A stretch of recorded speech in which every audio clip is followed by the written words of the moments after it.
Abaya Hawa, siya'y awasay, ang may likha ng ating buhay. Abaya Hawa. Bawak wartawab abay hawa. Bawak wartawab abay hawa. Kan halal hawad abay hawa alhayam. Halal hawad abay hawa alhayam. Basa masyaya ki hawasay. Basa masyaya ki hawasay. Bahasam raw kakadas. Bahasam raw kakadas. Wam yasarala Elda Oper Marlika Philippines. Wam yasarala Elda Oper Marlika Philippines. Awada abay hawa. Awada abay hawa. Yaman. Yaman. Yes. Yaman tayo. Okay. Magsimula na tayo. The book of Jasher chapter 27 and 28 will be our study. Dalawang chapter. Ang aklat ni Haser. Kabanata 27 at 28 ang ating pag-aralan. Okay, basa. Ang aklat ni Jasher, Kabanata 27, talatang 1 hanggang 17. At si Esau, ng panahong yaon, pagkamatay ni Abraham, ay madalas na pumunta sa parang upang manghuli. At si Nimrod na hari ng Babel, na siya ring si Rapel, ay madalas ding sumama sa kanyang mga makapangyarihang lalaki upang manghuli sa parang. At lumakad kasama ang kanyang mga tauhan sa malamig na araw.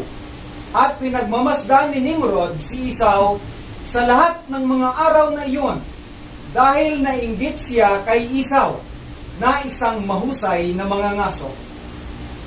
At sa isang araw ay naparoon si Esau sa parang upang manghuli. At nasumpungan niya si Nimrod na naglalakad sa ilang kasama ang kanyang dalawang lalaki na tanod. Dalawang. Okay. So, ito si Nimrod nainggit kay Esau dahil si Esau magaling na mga ngaso. Gusto kasi ni Nimrod siya lang magaling. Magaling din si Esau nainggit siya. Ngayon, tingnan natin anong sunod na mangyari. Basa.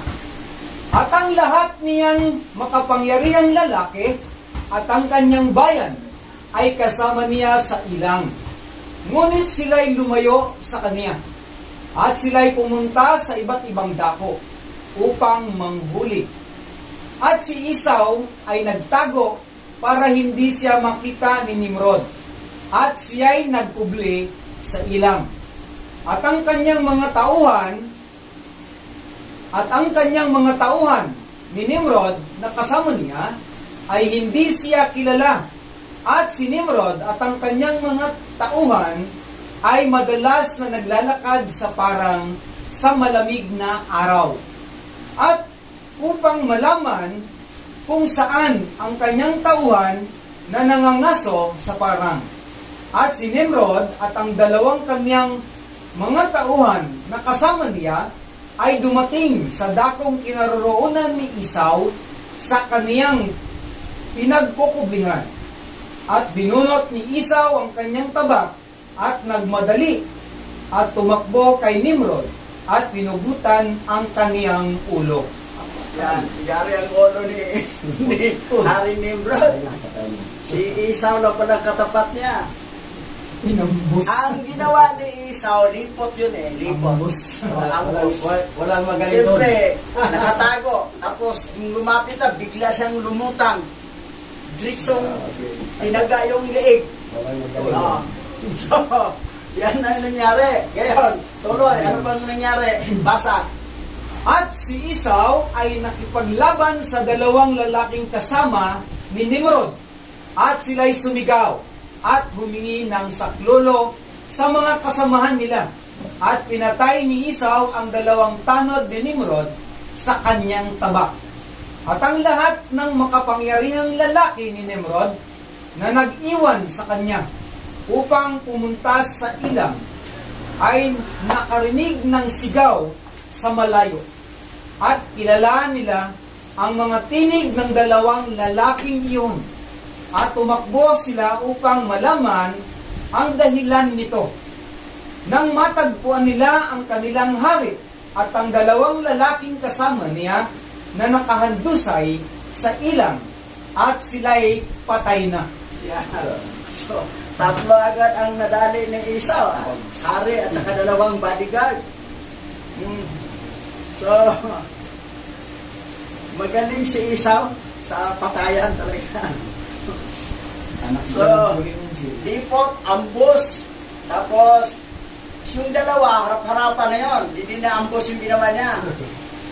Ang kay Haring Nimrod ang ambush. Dipot yun. Bigla lang siyang lumutang, pinag-aagad ang liig. Putol ang ulo.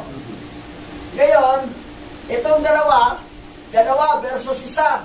Ay, magaling talaga si Esau. Patay ang dalawa eh. Pero bago na patay, nakasigaw pa.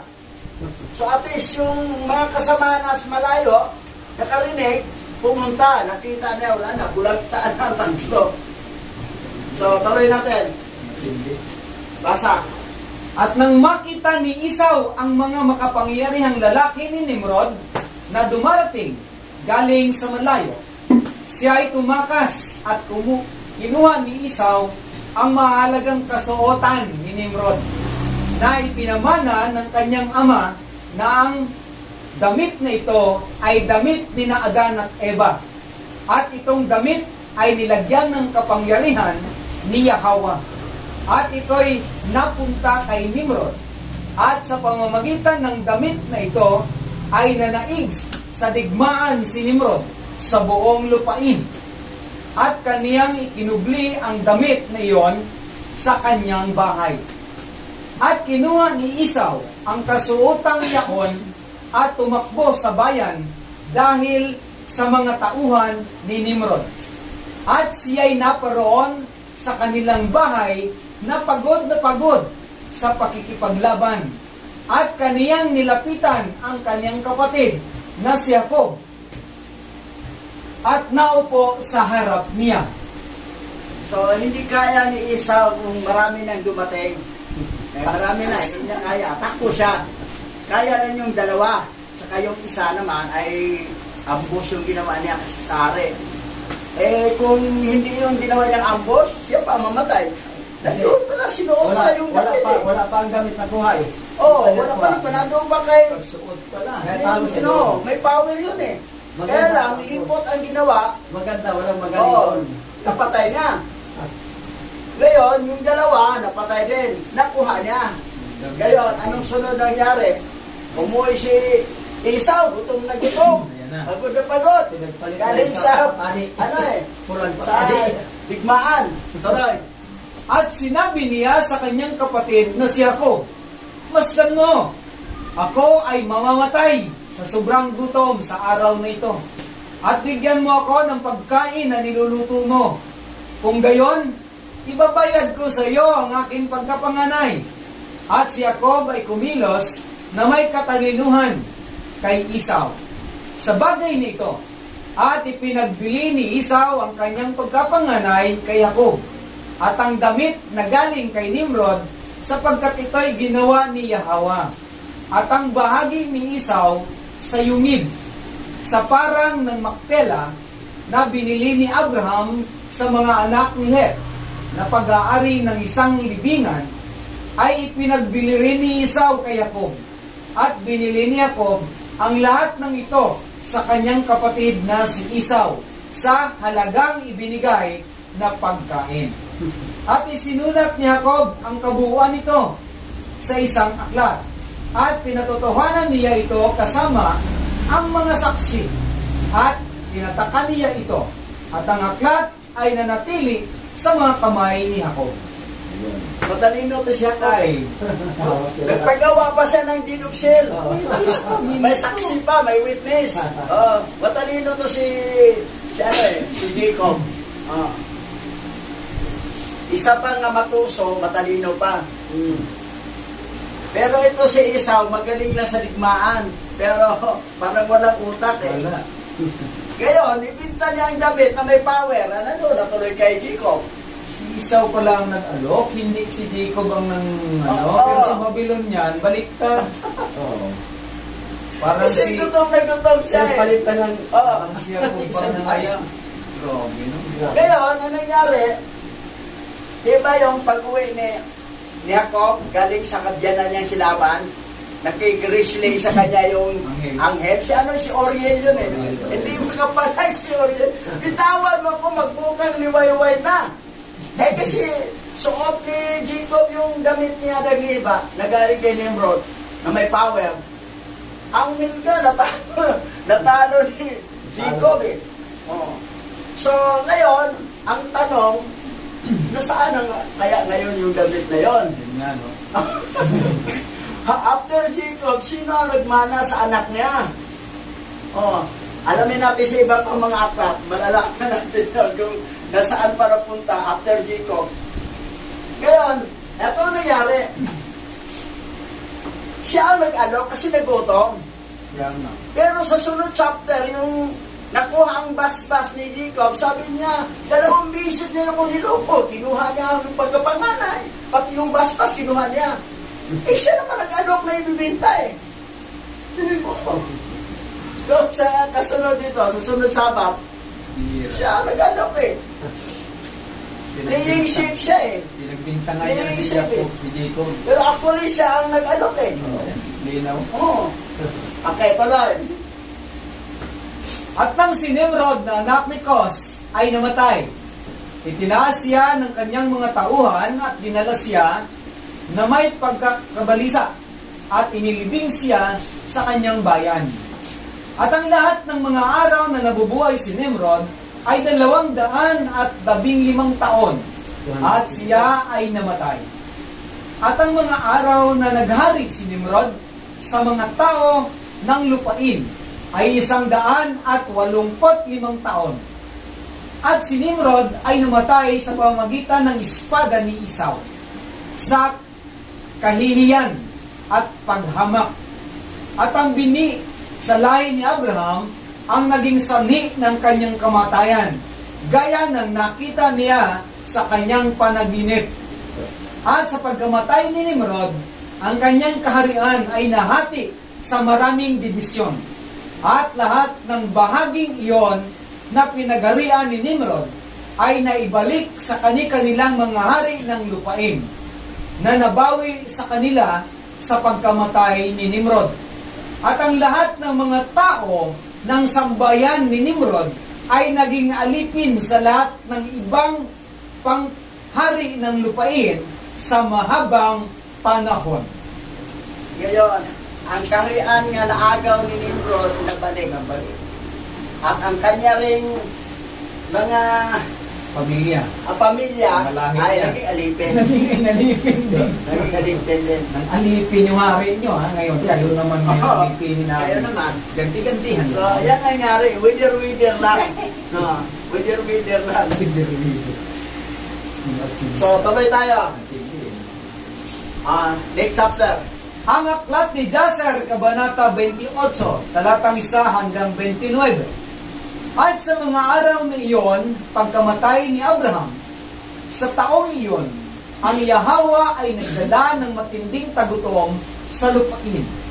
At habang ang tagutom ay lumalaganap sa lupain ng Kanaan, si Isaac ay bumangon upang sumulong o lumusong sa Ehipto dahil sa tagutom, gaya ng ginawa ng kanyang amang si Abraham.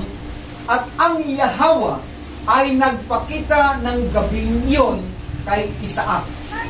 At kaniyang sinabi sa kanya, huwag kang lumusong sa Ehipto, kundi bumangon ka at pumaroon ka sa Gerar kay Abimelech na hari ng mga Palesteo, at manatili ka roon hanggang sa matigil ang tagutom. At si Isaac ay bumangon at naparoon sa Gerar, gaya ng iniutos sa kaniya ni Yahweh. At siya'y nanatili doon ng 1 buong taon. So, ang balak kasi ni Isaac, sa Egypt siya pupunta. Pero sinabihan siya ni Yahweh, yung gabi na yon, huwag sa Egypt, doon ka na lang sa Sa Gerar, sa Palestine. sa Palestine. Kay King Abimelech. Ang hari na dyan, yung anak na. Kaya dati yung panahon ni Abraham, yung tatay, yung anak na. Kasi yung ano naman, si Isaac, anak din. So mga next generation, ano nangyari? Okay, tingnan natin. At nang si Isaac ay dumating sa Gerar, nakita ng mga tao ng lupain na si Rebecca na kanyang asawa ay may magandang anyo. At ang mga tao ng Gerar ay nagtanong kay Isaac tungkol sa kanyang asawa. At kanyang sinabi, siya ay aking kapatid, sapagkat siya'y natakot na sabihing siya'y kaniyang asawa. Baka siya ay patayin ng mga tao ng lupain dahil sa kanya. At ang mga prinsipe ni Abimelech ay yumaon at pinuri ang babae sa hari. Ngunit hindi niya sinagot sila o dininig man niya ang kanilang mga salita. Ngunit narinig niyang sinabi nila na idiniklara siya ni Isaac na kanyang kapatid, kaya't itinago ito ng hari sa kanyang sarili. At nang si Isaac ay nanatili ng 3 buwan sa lupain, si Abimelech ay dumungaw sa dungawan at kaniyang nakita, at narito si Isaac ay nakikipaglambingan kay Rebecca na kaniyang asawa, sapagkat si Isaac ay tumahan sa bahay na nasa labas ng hari. Na anupat ang sambahayan ni Isaac ay nasa tapat ng bahay ng hari. Ito si Isaac, ginaya ng style sa papa niya. Kasi pareho kasi sila magagandang mga asawa eh. Siguro nalaman niya na dahil doon sa ginawa, pinagpala, gayahin ko nito para pagpalain din ako. Pero ang maganda itong hari na Abimelech, hindi siya babaero, pinansin. Hindi katulad yung tatay, pinansin, pinakuha agad si Sarah. Ito, hindi niya pinansin, pinakinggan. Tapos sinabi na, kapatid ni ano yan, Isaac. Hindi tayo, tinago lang niya si Puso. Pero, yung dungo sa pagkapiin niya, hindi ito magkapatid, asawa niya yun. Nabibisto ang ginawa ni Isaac. Mabawa tayo. At sinabi ng hari kay Isaac, ano itong ginawa mo sa amin? Sa pagsasabi mo tungkol sa iyong asawa, na siya ay aking kapatid. Kung ang isa sa mga dakilang tao sa lupain ito ay sumiping sa kanya, ikaw ay nagdala ng kasalanan sa amin. At sinabi ni Isaac kay Abimelech, sapagkat ako'y natakot na baka ako'y patayin nila dahil sa aking asawa. Kaya't aking sinabi, siya'y aking kapatid. Nang panahong iyon, nag-utos si Abimelech sa lahat niyang prinsipe at mga dakilang tao. At kinuha nila si Isaac at si Rebecca na kanyang asawa at dinala sila sa harap ng hari. So, actually, itong hari nito, hindi talaga babaero to. Anis siya eh. Anis ang kondisyon eh. Ikaw, nagsabi ka na kapatid mo. O nasipingan niya sa ibang mga tauhan ko, mga prinsipe. Ikaw ang nagdala ng kasalanan dito sa amin. Nasirumunan patuloy si Isaac kay Haring Abimelech. Yan ang nangyari. Tuloy natin. At ang hari ay nag-utos na sila ay bihisan ng mga kasuotang prinsipe at pasakayin sila at ipasyal sa mga lansangan ng lungsod at ipahayag sa harap ng buong lupain, sinasabing ito ang lalaki at ito ang kanyang asawa. Ang sinamang humipo sa lalaking ito o sa kanyang asawa ay tiyak na mamamatay. At si Isaac ay bumalik kasama ang kanyang asawa sa bahay ng hari. At ang Yahweh ay kasama ni Isaac at siya ay patuloy na dinadakila at walang pagkukulang. ang karakter itong hari, Pinakilala na. medyo matino itong hari nito eh. Pasuotan natin, suot ng prinsipe yan, iikot natin. Sabi niya, itong lalaki, ang humipo dito, pati sa asawa niya, mamatay! Para matakot sila, hindi galawin yung dalawa. Baka yung mga bakla, nakagusto kay Isaac. Tapos yung mga babaero, makagusto kay Rebecca. Sabi na hari, ang humipo sa kanila, mamatay. Ayan, okay itong hari, maganda. So, ngayon, si Isaac, laging sinamahan naman ni Yahawa eh. Sinamahan siya. At dinakila siya. At walang pagkukulang.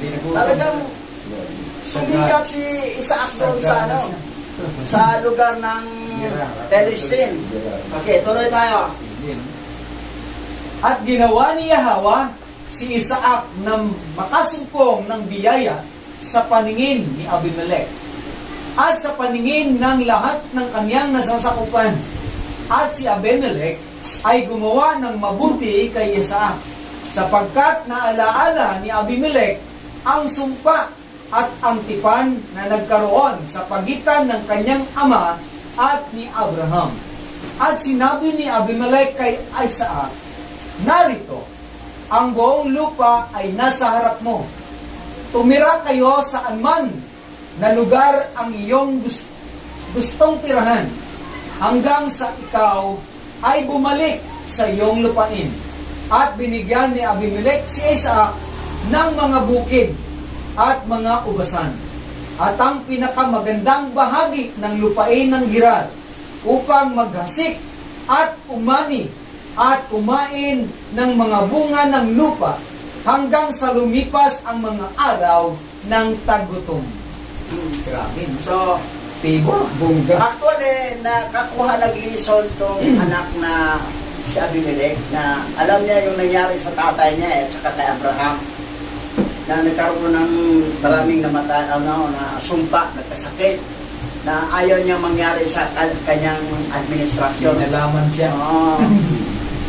Kumbaga, nakita niya ang ginawa ng senior ay hindi niya gayahin ang mga palpak ng senior na siya bilang junior. Pero ang ating presidente, ang okay ginawa ng senior, pinapalpak ng junior. Ano daw? Baliktad. Oo, baliktad na nangyari. Matino to eh.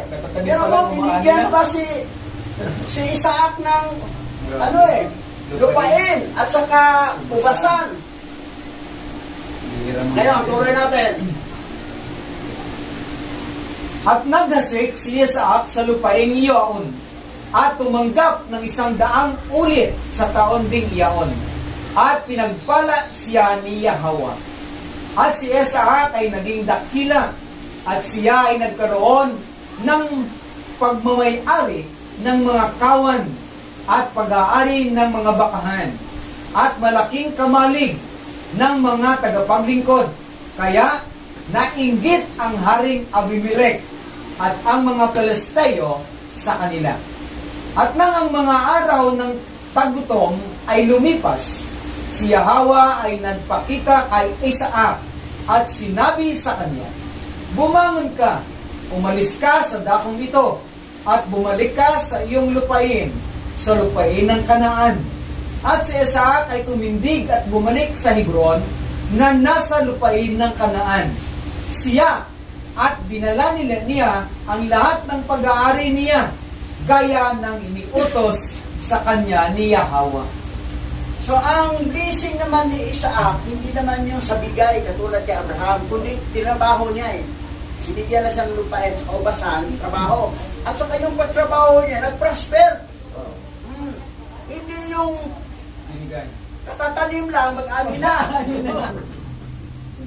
So, sa kanya, dumami talaga. At saka biro mo, maraming kawan, maraming bakahan, tapos nagkaroon pa ng maraming kamalig. Tuloy, ang mabait na hari na ingay. Pati yung mga Pilistio. Pero pa yan, siya na tuloy yung mayaman sa ating lahat dito eh. Eh, siyempre, nandun si Hawa. Pinagpala, hindi lang sa bigay. Kay Abraham kasi bigay eh. Pero sa kanya, talagang trabaho. At tuloy ang hari na inggit. yung natapos na ang tagotong, inutusan na ni Hawa na, balik ka na doon sa Kanaan. Balik na siya. Okay, tuloy. At pagkatapos nito ay namatay si Sela na anak ni Arpaksad sa taong iyaon, na siyang 48 taon ng buhay ni Jacob o Jacob at ni Esau. At ang lahat ng mga araw na nabubuhay si Sela ay 433 taon at siya'y namatay. Nang panahong yaon ay pinapunta ni Isaac ang kanyang mga anak, si Esau at si Jacob, sa bahay ni Shem at ni Heber, upang kanilang matutunan ang mga utos at tagubilin ni Yahweh. At si Jacob ay pumunta, ngunit si Esau ay ayaw sumama at nanatili sa bahay ni Shem at ni Heber. Si Jacob sa loob ng 3 taon. At si Esau ay patuloy na nangangaso sa parang upang iuwi ang kanyang makukuha. Gayon din ang ginawa ni Esau sa lahat ng mga araw ng kanyang buhay. Mga Dito natin makikita kung sino yung may dugong fallen angel, kung sino yung may dugo ni Yahweh. Yung pinapunta ni Isaac, ang kanyang anak, kasi akala kasi ni Isaac, yung dalawa ay anak talaga niya. Ngayon, ayaw naman ni Esau, sumama. Si Jacob lang pumunta. 3 years siya, nag-aral doon para turuan. Parang 3 years nag-Bible school, no? Parang matuto talaga. Si Esau ayaw Gusto niya sa parang lang, mga ngaso. Yan na talagang ano niya. Sa lahat ng mga araw ng kanyang buhay. Yun lang, pangangaso. Kumbaga, makikita din natin ngayon, ang tao ayaw maglilingkod kay Abay Hawa kung ang kanilang paglingkuran, paano matustusan ang pangailangan ng kanilang tiyan. Puro paghanap ng pagkain, wala na ang paglilingkod kay Hawa. Puro lang para sa tiyan nila Yun ang ginawa ni Esau Pero mo, pinapunta itong dalawa para turuan, para malaman ang malalim na kaalaman patungkol kay Hawa. Pero si Jacob pumunta, si Esau ayaw. Dito lang ko, kasi mananaso ako. Para pag makahuli ako ng usa, lulutuin ang sarap kainin. Yo, mag-aral pa, nakakapagod yung mag-aral. Yan naman Kristiyan. Kasi, ang dugo kasi ni Esau, iba Siyempre, mumana siya sa tatay niya. Dito, malalaman natin mamaya. Walang pakialam kaya Hawa. So, dito, ang mga tao na nakatuon lang sa kayamanang panglupa ay hindi talaga yan binhi ni Abay Hawa. Hindi talaga elect yan. Pero, kapag sila puro lang panglupa lang, pangkabuhayan ng isip, ay malinaw po, hindi talaga sila mga may dugong fallen angel or serpent seed. Hindi sila seed of the woman. Kita mo yung persona. Okay, tuloy tayo. At si Esau ay isang mapanlinlang at mapanlinlang na tao at nanguhuli sa mga puso ng mga kababaihan. At si Esau ay isang magiting na tao sa parang. At sa paglipas ng panahon, ay pumunta siya gaya ng dati upang manghuli. At siya ay dumating hanggang sa parang ng Seir na siyang Edom. At siya ay nanatili sa lupain ng Seir na nangangaso sa parang sa 1 taon at 4 na buwan. At nakita ni Esau doon sa lupain ng Seir ang anak ng isang lalaki ng Kanaan. At ang kaniyang pangalan ay si Judith, na anak ni Biri, na anak ni Efer, mula sa mga angkan ni Het, na anak ni Kanaan. Ito si Esau, babaero. Nanghuli ng puso ng mga kababaihan. Babaero. Magaling mangangaso, magaling magpana, pero babaero. Pero, Unang asawa niya si Judith. Lahi ni Het yun, taga-anak ng Kanaan. Unang asawa niya. Judith. Kaya, tuloy tayo. Yun lang ang bagay sa pangalan ni Diyos. At kinuha siya ni Esau na naging asawa. At siya lumapit sa kanya. 40 taong gulang si Esau nang naging asawa siya. At dinala siya o niya siya sa Hebron, sa lupain ng tahanan ng kanyang ama. At siya ay tumira doon. At ito ay nangyayari sa mga araw na iyon, sa 100 at 10 taon ng buhay ni Isaac. Iyon ay isa sa 50 taon ng buhay ni Jacob. Sa taong iyon ay namatay si Sem na anak ni Noe. Si Sem ay 600 taong gulang ng kanyang kamatayan. At nang mamatay si Sem, bumalik si Jacob sa kanyang ama sa Hebron, na nasa lupain ng Kanaan. At sa 56 na taon ng buhay ni Jacob, ang mga taon ay nagmula sa Haran, at si Rebecca ay sinabihan tungkol sa kanyang kapatid na si Laban na anak ni Betuel. Kita mo ha? Si Sem, 600, mahigit ang edad. Namatay na. Yun ang direktang anak ni Noah. Si Sem, si Ham. Si Ham naman, anak pa rin ni Noah, pero ibang nanay, kay Naama.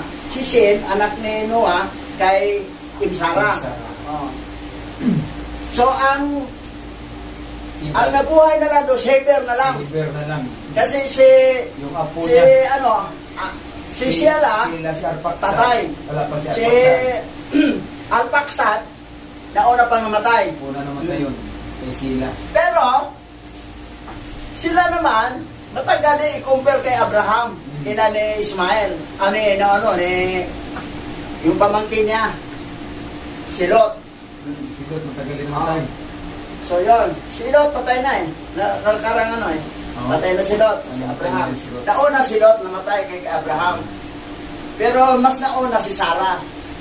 Sa sobrang kaligayahan namatay siya. So, nakita mo yon na nangyari. So, may nagbalita naman kay Rebecca patungkol doon sa tatay niya na ang kapatid niyang si Laban. So, tingnan natin ano ang sunod na pangyayari. Basa. Sapagkat ang asawa ni Laban ay baog sa mga araw na iyon at walang anak. At gayon din ang lahat ng kanyang mga aliping babae ay walang nanganak sa kanya. At pagkatapos ay naalaala ni Yahweh si Adina na asawa ni Laban. At siya'y naglihi at nanganak ng kambal na babae. At tinawag ni Laban ang mga pangalan ng kanyang mga anak na babae na ang pangalan ng nakatatanda ay Leah o si Leah. At ang pangalan ng nakababata ay si Raquel. At ang mga taong iyon ay dumating at sinabi ang mga bagay na ito kay Rebecca. At si Rebecca ay labis na nagalak na si Yahweh ay dinalaw ang kanyang kapatid na lalaki at siya ay nagkaroon ng mga anak. Kambal ha? Kambal pala si Leah at saka si Raquel. Kambal, no? Dito, nalalaman natin, ha? Kambal pala to. So, baog kasi ang asawa niya. Ngayon, ang nangyari, pati yung asawa niyang katulong, baog din. Pati mga katulong. Oo. Kasi asawa din niyang katulong ni Laban. Yung nanganak ang katulong niya, si Silpa. Sino tatay? Si Laban din. At yung isang katulong, nanganak din, si Bilha. Si Bilha, si Silpa, si Raquel, at saka si Leah, isa lang ang tatay, si Laban. Ito natin nalaman. Pero mo ha, wala sa 66 book. Yan. Doon magkapatid sila na para magkasunod dito, kambal eh. Tindin. Ito lang ang kambal to. Pero yung si Lia at si Silpa, yung grand lola nito, si Bina. Pero si Laban ang tatay. Ang anak lang na katulong. Pero yung anak na katulong, ginawa rin katulong sa anak rin niya. At ginawa rin asawa ni Jacob. Apat. So, apat. So, yan ang nangyari. Ayos Artist. Sigaban ng Siguro malalim ang tigalaman, no? Ayos Pwede yan nabasa ang bukod Jaser. Sabi niya, hindi yan pwede basahin ang bukod Jaser. Ilong diha. Nabanggit ngayon ng yung pinatigil ni Joshua yung araw, na sinabi nung nakasulat to sa aklat ni Jaser.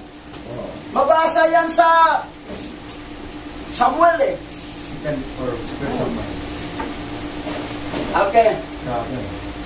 Ngayon, balikan natin ha. Balikan natin ang 28, chapter 28, 18 to 19 ha. Balikan natin. Okay. Ako na lang magbasa. Nang panahong yaon, ay pinapunta ni Isaac ang kanyang mga anak, si Esau at si Jacob sa bahay ni na Shem. Buhay pa si Shem dito. At ni Heber. Upang kanilang matutunan ang mga utos at tagubilin ni Yahweh. At si Jacob ay pumunta, ngunit si Esau ay ayaw. Ayaw. Kumbaga sa ano, mag-aral kayo sa mga gusto, kayo dalawa. Ang isa gusto, ang isa ayaw. Walang hilig na matuto sa salita ng Creator. At ni Heber, si Jacob sa loob ng 3 taon nasa bahay at nanatili sa bahay ni Shem at ni Heber, si Jacob sa loob ng 3 taon. Parang 3 years nag-aral. Tuloy-tuloy.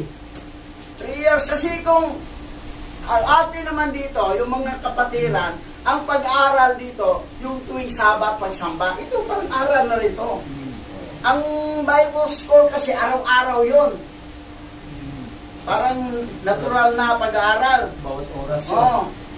Ito naman, tuwing Sabat. Pero ang iba talaga, ayaw mag-aral, ayaw matin. Mukhang may dugong fallen angel yan. Mukhang pareho ni Esau. Na may dugong fallen angel. Agoy. Atin ka Ang gusto kasi ni Esau, ito yun eh. At si Esau ay patuloy na nangangaso. Yan ang gusto niya eh. Lagay lang. Sa parang upang iuwi ang kanyang makukuha. Gayon din ang ginawa ni Esau sa lahat ng mga araw ng kanyang buhay. Buhay pala niya, yun ang trabaho niya. Iyan lang kasi ang kanyang makukuha ko, magluto, sarap o kain. Ayaw niyang matuto sa kaalaman patungkol sa Creator, patungkol sa may likha. Ang gusto niyang trabahoin, yung laging may malagyan ng tiyan, puro lang physical Kain lang. na kain lang. Mabusog. So, wala, yun talaga, may mga tao gano'n na kalahin ni Esau. Pag makita mo yung mga tamad, dugo mo, kasi yung dugo kayo ni Esau, anak ng may dugong pulin angel. Pero masipag sa TikTok. Patay. Kilala ko yun Malaking mama yun. Pag-inood yan, natutuwa yan. Ayan. Istorya ito na. Okay, eto pa. Balikan natin ang chapter 26. Kabanata 26, verse 17, ha? Nasa isang nakaraang Sabato naturo natin. Para alamin natin kung anong karakter ni Esau na mayroon siya. At ang mga batang lalaki ay lumaki hanggang sa kanilang 15 taon, 15 years old. At sila ay sumama sa lipunan ng mga tao. Yan, 15 years old na itong dalawa. Si Esau ay isang mapanlinglang at mapanlinglang na tao. Yan ang galing ni Esau mapanlinglang at mapanlinglang na tao. mambubudol, scammer, magnanakaw, babaero. Oh, tumitira ng mga puso ng kababayan eh. Nang huli ng puso ng kababaihan. Mastima. Bakit siya? Tulad ng kanyang ama. Oh, tulad ng kanyang ama na si Mastima na nahulog na anghel. Hindi Yeah. pala si Isaac ang tatay ni Esau. Grabe. Si Mastima pala na fallen angel na nandito ngayon si Elon Musk. Mas. Yan. Ngayon, at si Jacob ay isang taong sakdal. Sakdal siya. At matalino. Parang si Matalino. Parang si Abraham din. Si sakdal pala minsan. Ano to pero ang nagturo kasi dito na si nanay kasi niya na sige, magkunwari kang isaw para mapunta sa Amblise. Sabi na, mabalpon si Isaw, ako hindi, pag malaman, baka ako pang masumpa. Sabi niya, ang bala, basta sundin mo lang utos ko, basta sunod yun na sabat. Ayan. So, pero ang tawag, sakdal siya at matalino. Bakit matalino? May dinupsil ang mga binili niya kay Isaw May witness, para si Abraham din, di ba? May dinupsil din. Para hindi siya sisihin sa uli. Ang agaw lang. Para may panghawakan siyang papel. Ano ang agaw ito? May dibsil tayo. Na hindi pwedeng verbal lang. Nabili ko yan. May bili siya. May papel ka ba? May dinupsil ba? O meron. Meron. May witness pa. Okay. Nanirahan sa mga tolda. Si Jacob to nanirahan sa mga tolda, nagpapakain ng mga kawan at naputo ng mga tagubilin ni Yahweh at ng mga utos ng kanyang ama at ina. Yun. Ano si Jacob? Natuto siya sa mga utos at tagubilin ni Yahweh at marunong sumunod sa utos ng kanyang ama at ina. Matalino, sakdal. Nagpapakain sa mga kawan. Nanirahan sa mga tolda. Pero itong isa, grabe. Kasi parang Parang lang, puro. parang marikina yan. Or panaso lang. Oo, boss, ang mga usa doon. Pero doon sa parang sa langit, wala naman si Mastima doon. Wala. Wala naman si Esau doon. Hindi naman mapunta yan Terno yun. Meron doon mga unggoy. Muli ko ito tainga, pati ilong. Ngayon, dito tayo. Ito tayo, basa. Juan 10:26. Ngunit hindi kayo naniniwala sapagkat hindi kayo kabilang sa aking mga tupa. Si Esau ayaw sumunod. Kasi hindi sa kabilang sa tupa. Ganon din sa mga tao. Hindi naniniwala kay Yahweh. Yari. Ang kanyang paniniwala, puro lang papunta sa parang para manghuli ng mga usa doon para may makain. Kasi ang kanilang priority sa buhay, malagyan lagi ng pagkain to. Yan. Puro lang panglupang property ang iniisip. Sabi nito, but you do not believe because you do not belong to my sheep. Ngunit hindi kayo naniniwala sapagkat hindi kayo kabilang sa ating mga tupa. Ngayon, tuloy natin. Regoy. Basa. Mateo chapter 19 verse 16.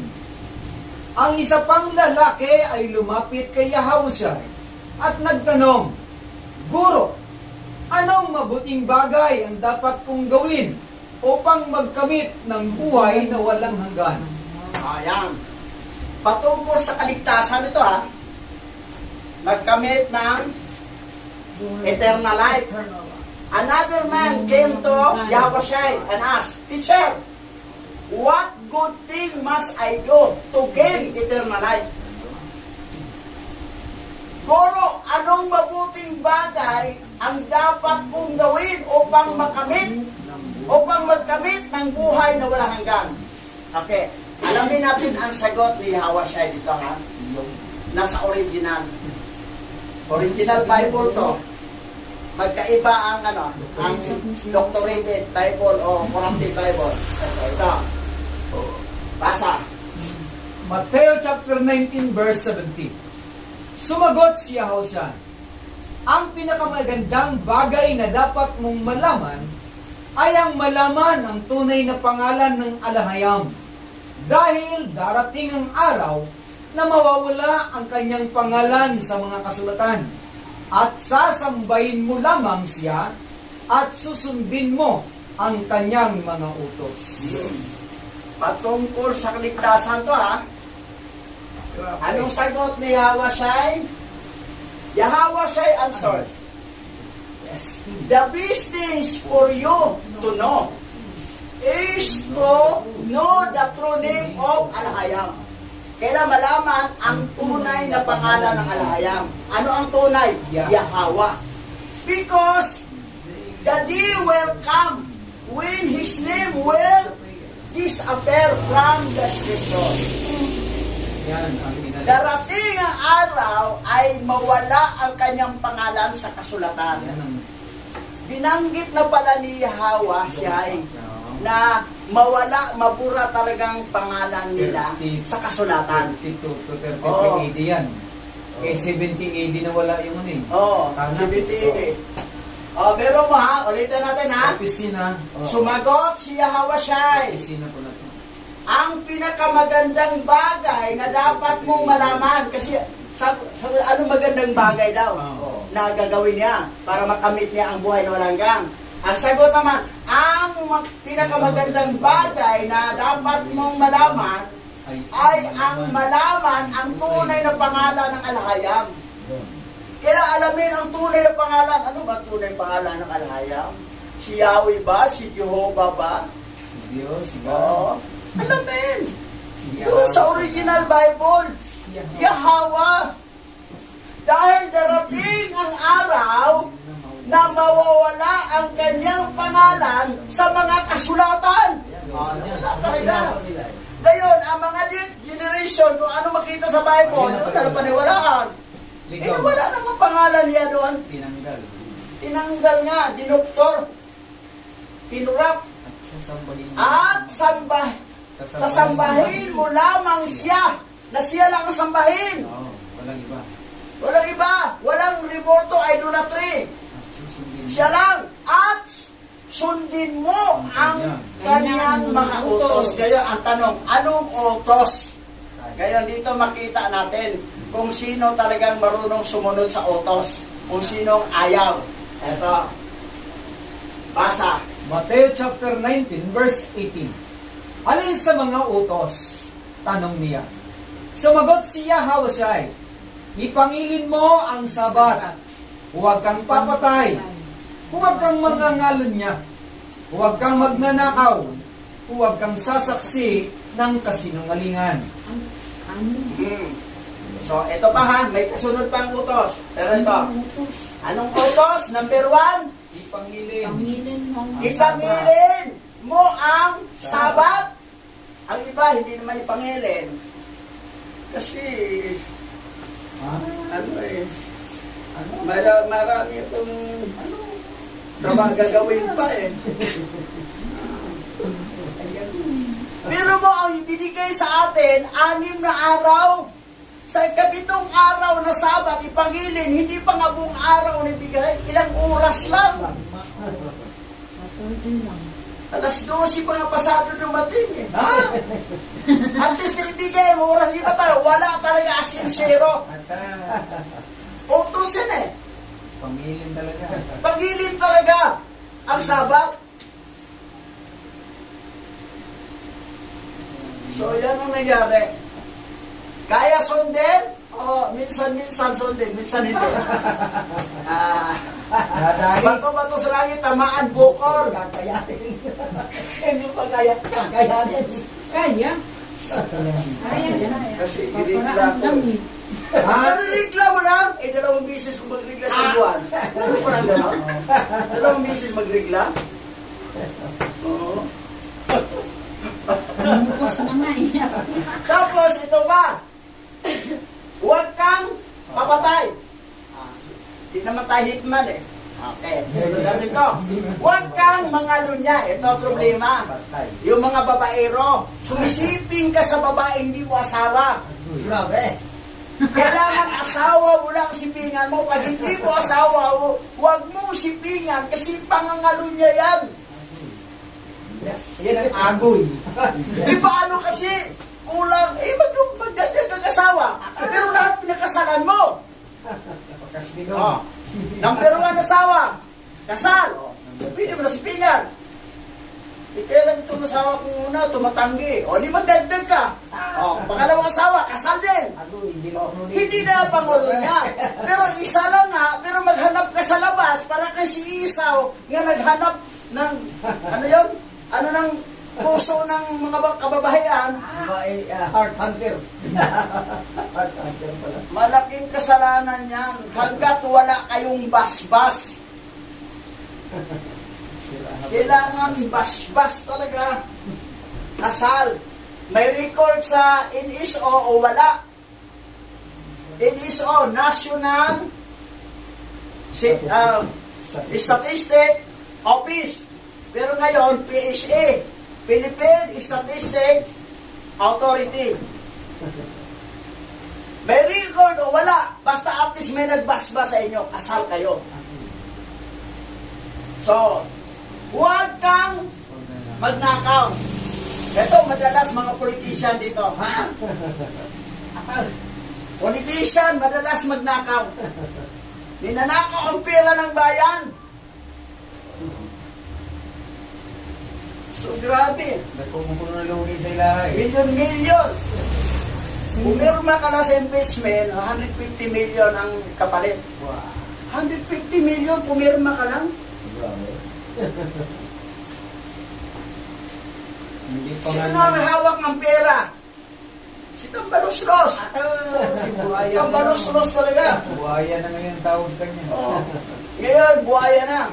Walang kabusugan. At huwag kang magsaksi ng kasinungalingan. Nice. Magsaksi ng kasinungalingan. Hindi gagawa. Di ba tama yung ano, iba? Alam mo nang mali? Oo nga, oo, tama. Oh, Saksi ng kasinungalingan. So ngayon mo siya, sabihin mo, mali, di totoo yan. Oo, sabihin mo totoo. Huwag kang masamang ayon. So yun na, bigyan naman kita ng ano eh. Ha? Bandahan. Ay, bayaran ka pala eh. May bandir. May kasunduan. May kasunduan. So ito, Kasunduan niya. una, pero walang nabanggit ito na maghandog. Wala. Kasi siya hawa sa'yo nang handog eh. Yaman. Wala na handog, sabat. Ipangilin, huwag magpatay, huwag mangalunya, huwag magnakaw, at huwag magsaksi ng kasinungalingan. Ano ang kasunod? Basa. Basa. Mateo chapter 19 verse 19. Igalang mo ang iyong ama at ang iyong ina, at mahalin mo ang iyong kapwa gaya ng iyong sarili. Another utos.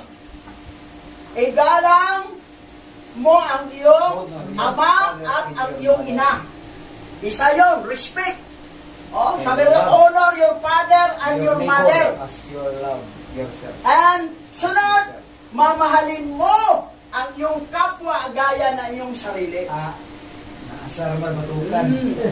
Love your neighbor as yourself. Honor your father and your mother. Yan ang mga utos na dapat sundin.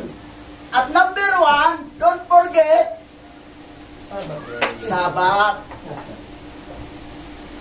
Pero maraming tulibagbag sa Sabat dahil parang nahumaling sila kasi marami kong gagawin parang may dugo ka katulad ni Isaw. Maliban lang kung reasonable talaga. Yan ang tinawag na exemption to the rule. Very reasonable. Panahon ni Moses nga, pag hindi sumamba ng Sabat, walang pinapapatay talaga nila.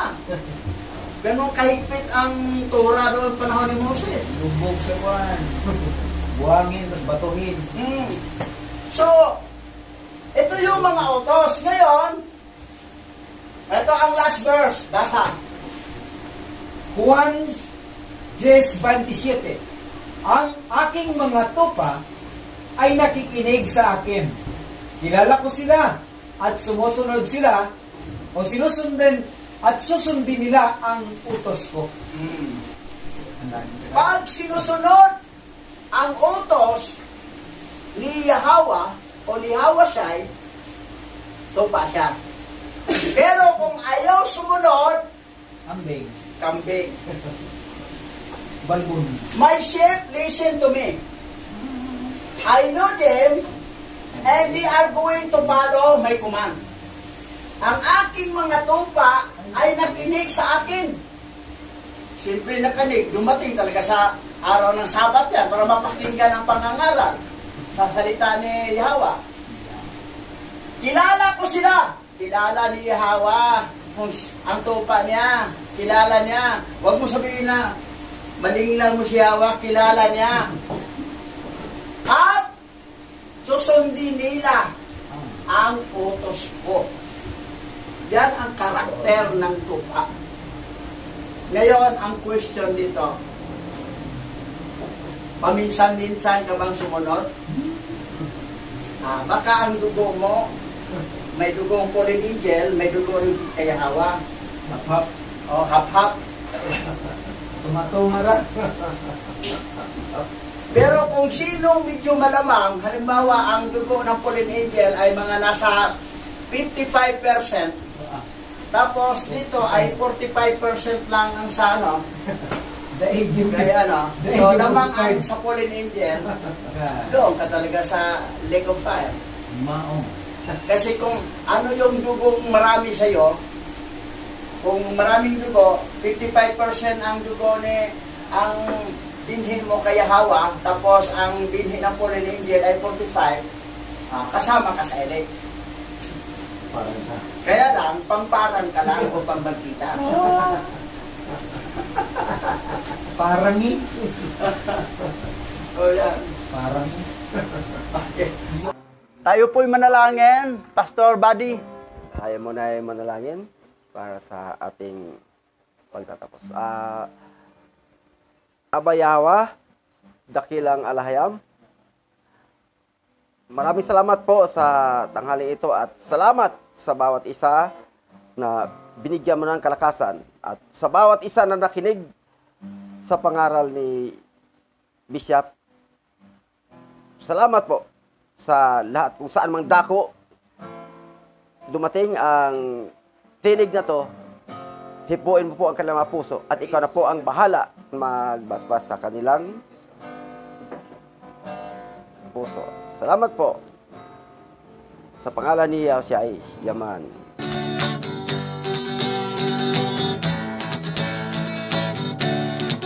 Aba Yahweh, siya Yahweh say ang may likha ng ating buhay. Aba Yahweh,